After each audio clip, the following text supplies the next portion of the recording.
everybody, it's Ron from Pick Dawgz. This is Ron's Rundown. We're going to go over the MLB games scheduled for Friday, June 14th, 2024. If you like what you see, make sure to give this video a big thumbs up and subscribe to our channel. Don't forget to put your baseball picks in the comment section below. And if you're looking for my best bets, including my daily rundown best bet in the MLB, you can find those at the premium picks tab at pickdawgz.com. There's also a link in the description.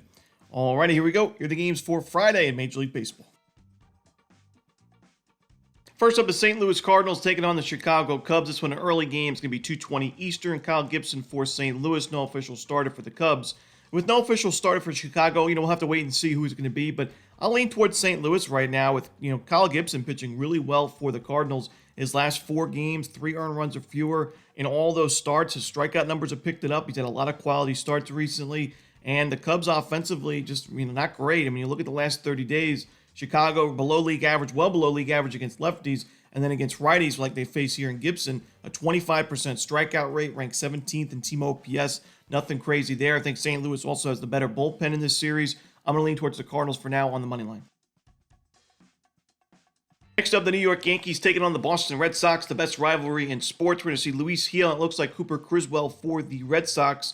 And Luis Gil didn't have his best start of the season that last game against the Dodgers, but it goes to show you how good of a season he's having if his not so great starts are 1 out shy of a quality start. He still went 5 2/3, 5 strikeouts, 3 runs, kept the Yankees in the game, and the Yankees went on to win that game 6-4 the final. And he's been one of the more profitable pitchers in baseball this year, one of the better starting pitchers in baseball just in general. 8-1 record, 2.04 ERA, sub-1 WHIP, 90 strikeouts in 75 innings. And I think he pitches well here. I mean, the Red Sox are a pretty tough matchup. They've got good power numbers against right-handed pitching, but we know who also has great numbers offensively and recently and pretty much overall this season, and that's the Yankees. Cooper Criswell not in great form. I like this Red Sox bullpen, but I think New York's offense is too much in this matchup, so I'm going to go with the Yankees here on the money line and run line. Next up, we see the Philadelphia Phillies taking on the Baltimore Orioles. Rangers Suarez and Kyle Bradish are your projected starters. This should be a really fun series and also an excellent game here with a great pitching matchup. Suarez and Bradish off to really good starts this year. Suarez, really impressive that he still has a sub-2 ERA despite having to pitch at Coors Field back on May 26th and then the London series game against the Mets on June 8th. 2 really tough places to pitch, as we know, a lot of high-scoring games there. And Suarez wasn't excellent in those starts, but he still, that last game against the Mets, 5 2/3, 2 runs, 6 strikeouts.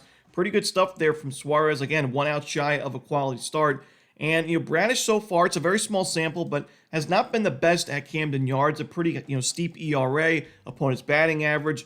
His strikeout numbers are fine. The walks are a little steep, though. 7 walks and 11 1/3 at Camden Yards. The Phillies, while they haven't been excellent against righties in the last month, the Orioles also have not been the best against lefties. So this is a game where I think it could boil down to the bullpens, and I honestly trust the Phillies bullpen more. When you look at the expected numbers, Philadelphia, arguably top 3 bullpen in baseball. They're number 2 in xFIP this season with 3.5. The Orioles right around league average. So I think Suarez is a slightly better option to start this game, and I like the Phillies bullpen. So give me the Phillies on the money line. Next up, we see the Cleveland Guardians taking on the Toronto Blue Jays. Logan Allen and Kevin Gausman are your starters. Now, Gausman's coming off an amazing start. He had a complete game shutout with 10 strikeouts against the Oakland Athletics, but I don't expect him to pitch that well in this game, especially now at Rogers Center where he struggled this year against a really tough Guardians lineup that does such a good job at limiting strikeouts and working pitch counts. I don't think Gausman, while he's still an efficient starting pitcher and has gone 6+ innings in his last 5 games, I don't think he's going to be able to go the distance or anywhere near it in a game like this. And if that's the case, then you got to see this Toronto Blue Jays bullpen at least through, in my opinion, the 7th, 8th, and 9th innings. And that's pretty scary. The Blue Jays bullpen has just struggled this year mightily. That's why we took them the other day in the first 5 innings against the Brewers. They had the lead through 5, and then right when Bassett leaves the game, they end up giving up the game and lose that one in the end. So, with Logan Allen, obviously he's not having a great season, but the Blue Jays have been miserable against left-handed pitching offensively in the last month. So this is a decent spot for him. He's been better on the road. I got to go with the Guardians here on the money line. Next up, we see the San Diego Padres taking on the New York Mets. We're going to see Matt Waldron and Sean Manaea as your starters. Not my favorite game on the board. I'll slightly lean towards the Padres here because I do think they have the better bullpen, especially with the fact that Diaz is still out for New York. And, Manaea is not in great form. The Padres have not hit lefties too well this year, but they do have a very low strikeout rate, which could be an issue for Manaea, who's kind of a strikeout-dependent guy. And when you look at the fact that he's given up 11 earned runs and 13 base hits, 3 home runs in his last 2 starts, both losses by pretty blowout margins here, 10-5 and 7-2. I just can't trust the Mets in this game. Waldron's in good form so far in the month of June. He's been excellent, actually. So while it's been a pretty weak strength of schedule, it's not really getting too much tougher here at Citi Field against the Mets. So I think we see a lower scoring game, and I like the Padres to win it in the end. Next up, we see the Tampa Bay Rays taking on the Atlanta Braves. We're going to see Zach Littell and Chris Sale as the starters. Zach Littell's given up at least 1 home run in each of his last 5 starts, which is a concern for me. Littell is able to mix in some strikeouts here and there, but I still consider him a pitch-to-contact guy. So if you're giving up that sharp contact, it's going to be tough to have a lot of success. And there's a reason why the Rays are 1-3 in his last 4 starts. And while he's still pitched fine, he's given up 3 earned runs or fewer in his last 5 games. When you're up against the opponent, when you're at the top of the rotation and you're consistently up against the opponent's top starting pitchers or 1 or 2 guys in the rotation, it's going to be tough to win ball games when you're giving up those extra base hits. And we've seen him give up 18 base hits in his last 2 starts combined. You're up against Chris Sale here. We know he's been one of the better starters in baseball this year. He had that kind of fluke start against the A's where he just got crushed. And it was a surprise because he was such a good form going into that game. And even after that game, he pitched really well against the Nationals, 7 innings, 2 runs, and 10 strikeouts. So it was a good bounce back for him. The Rays have been decent against lefties, but to me, I trust Sale and the Braves bullpen more in this game. So I'm going to go with the Braves in this one on money line. Next up, the Cincinnati Reds taking on the Milwaukee Brewers. Hunter Green and Freddie Peralta are your starters. 2 starting pitchers. They haven't been in the best form recently. Peralta with his control. Green, he had a really tough, stretch of games where he had to face the Dodgers back-to-back starts and then recently the Cubs back-to-back starts. We know it's never easy facing the same lineup twice in the same week, and he had to do that in the last 2 weeks, against different lineups. So now I think Green, even though the Brewers are a pretty tough lineup, I think the Reds can get to Peralta for a few runs and back up Hunter Green. I still think Green's the better option in this game. Peralta, like we mentioned, the control, 3 1/3 innings, 5 walks given up against Detroit. He's not really pitching deep into ball games recently. He's had less than 6 innings of work in 4 of his last 5 starts. I'm going to go with the Cincinnati Reds in this game on the money line. I like the way this team's playing. Give me the Reds.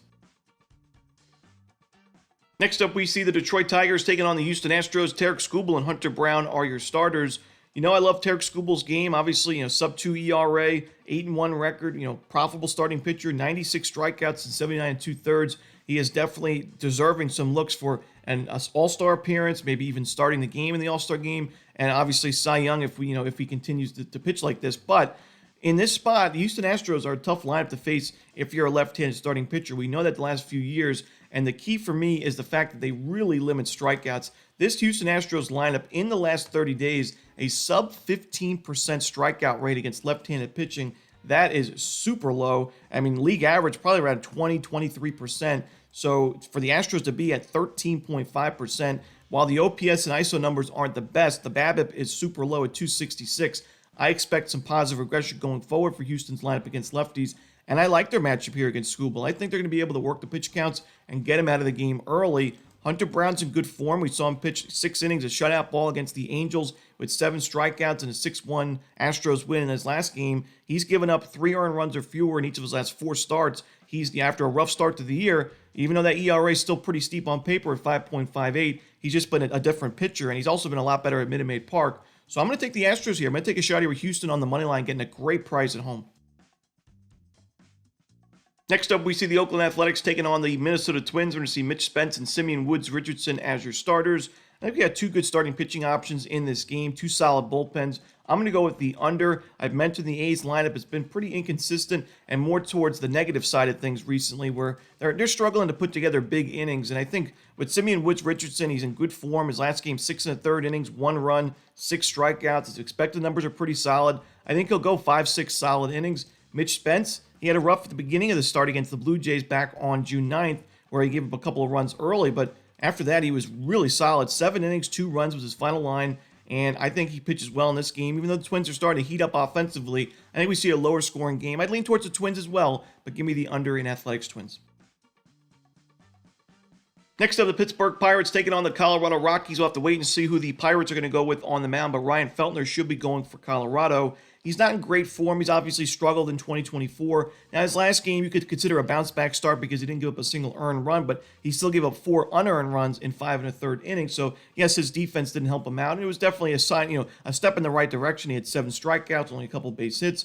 But still, I mean, when you look at Feltner's last 2 Coors Field starts, where we see him pitch in this game, he, in 8 2/3 innings combined, 18 base hits, 13 earned runs, 15 total runs, 3 bombs, not a lot of strikeouts, and 2 losses, blowout losses for the Rockies, 13-7 and then 13-3. And speaking of blowout losses, the Pirates, like we said, we're waiting for a starting pitcher, but last year at Coors Field, they were dominant against these Rockies. It's never easy to sweep the Rockies at Coors, but the Pirates made it look easy in a 14-3, 5-3, and then 14-3 wins in a 3-game set. So 2 14-run performances from Pittsburgh in that series. One of their lineups not really looking too different from where it was last year. So I think the Pirates here get to Feltner and win this game on the money line. Give me Pittsburgh money line.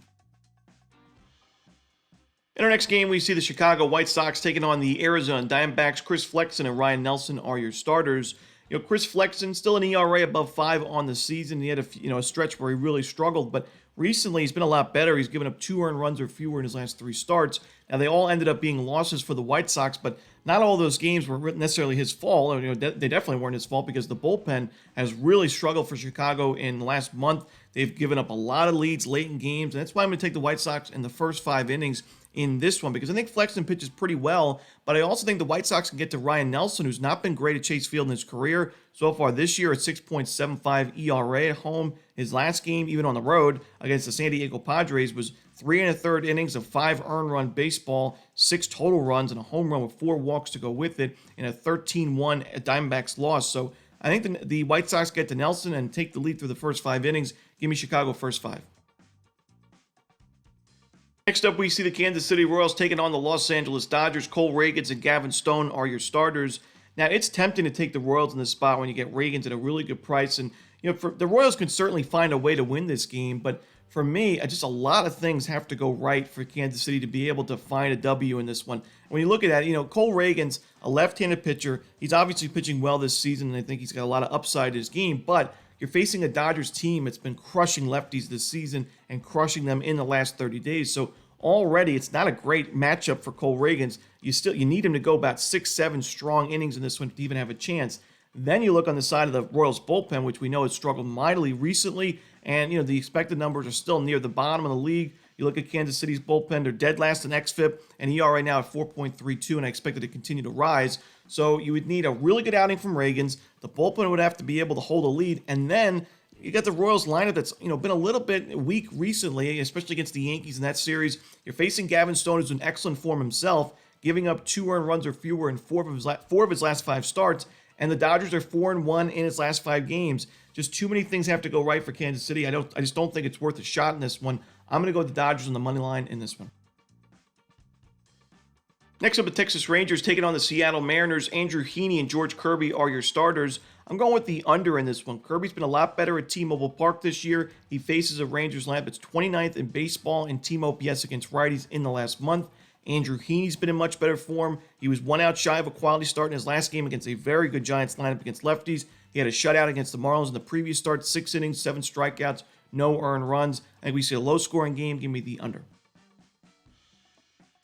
Next up, the Los Angeles Angels taking on the San Francisco Giants. Tyler Anderson for LA, no official starter for San Francisco. We'll have to see who the starter is, but the bullpen for the Giants is 4th best in xFIP right now. The ERA is starting to shrink, and I think if it's a bullpen game for the Giants, they'll be just fine. I really like their matchup offensively against Tyler Anderson. We've mentioned the regression concerns. The expected numbers are not great. He doesn't strike a lot of guys out. He walks a lot of hitters, doesn't keep the ball on the ground, and doesn't really limit sharp contact. He's given up at least 1 home run in 4 of his last 5 starts against the San Francisco Giants team that A, high walk rate, B, low strikeout rate, and C and D, high OPS and high isolated power, number 1 in team OPS against lefties in the last 30 days. This is a great matchup offensively for the Giants. I'm going to go with San Francisco on the run line at home. And that's it. Those are the games for Friday in baseball. Hope you enjoyed this video. If you did, don't forget to hit that like button and subscribe. And don't forget to put your baseball picks in the comments section below. Again, if you're looking for my best bets, you can find those at Pick Dawgz Premium. As always, this is Romanelli. Good luck.